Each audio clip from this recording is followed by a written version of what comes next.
ఇన్నాళ్లు ఎన్నికల ప్రచారంలో బిజీగా ఉన్న సీఎం రేవంత్ రెడ్డి ఇక పరిపాలనపై దృష్టి పెట్టారు. ధాన్యం కొనుగోలు, రాష్ట్ర ఆర్థిక పరిస్థితిపై సచివాలయంలో సమీక్ష నిర్వహించారు. అన్నదాతలపై సమస్యలపై సీఎం ఫోకస్ పెట్టారు. సచివాలయంలో వ్యవసాయ శాఖపై సమీక్షించిన ముఖ్యమంత్రి రేవంత్ రెడ్డి అకాల వర్షాలతో తడిసిన ధాన్యాన్ని వెంటనే కొనుగోలు చేసేలా అధికారులకు ఆదేశాలు జారీ చేశారు. తేమ, తరుగు సాకుతో కొర్రీలు పెడితే చర్యలు తప్పవని ముఖ్యమంత్రి వార్నింగ్ ఇచ్చారు. ఖరీఫ్ సీజన్ వస్తుండటంతో రైతులకు విత్తనాలు, ఎరువులను అందుబాటులో ఉంచాలని సూచించారు సీఎం. ముఖ్యంగా నకిలీ విత్తనాలపై కఠినంగా వ్యవహరించాలంటూ ఆదేశించారు. సరిపడా పత్తి విత్తనాలను ఈ నెలాఖరు వరకు అందుబాటులో ఉండేలా చూడాలన్నారు సీఎం రేవంత్ రెడ్డి. 15 ఆగస్టులోపు రైతులకు రుణమాఫీ చేస్తామని ఎన్నికల ప్రచారంలో ప్రకటించిన సీఎం ఆ దిశగా అడుగులు వేస్తున్నారు. ఆగస్టు 15 లోపు రుణమాఫీ అమలయ్యేలా సిద్ధం కావాలంటూ సూచించారు.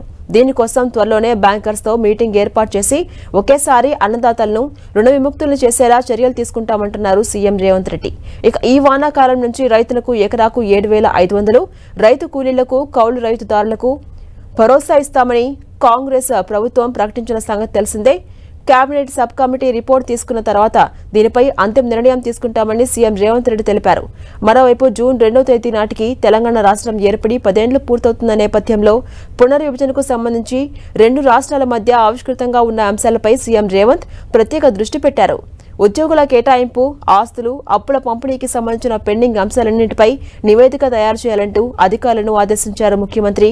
అలాగే షెడ్యూల్ 9, షెడ్యూల్ 10లో ఉన్న సంస్థలు, కార్పొరేషన్లకు సంబంధించిన పంపిణీ ఇంకా పూర్తి కాలేదన్నారు. విద్యుత్ సంస్థల బకాయిలు ఇంకా తేలలేదన్నారు. తదుపరి చేపట్టాల్సిన కార్యాచరణపై అధికారులతో సీఎం చర్చించారు. ఇక రాష్ట్ర విభజన జరిగి 10 ఏళ్లు పూర్తవబోతుండటంతో పునర్విభజన చట్టం ప్రకారం ఉమ్మడి రాజధానిగా ఉన్న హైదరాబాద్ కేవలం తెలంగాణ రాష్ట్ర రాజధానిగా మారబోతోంది.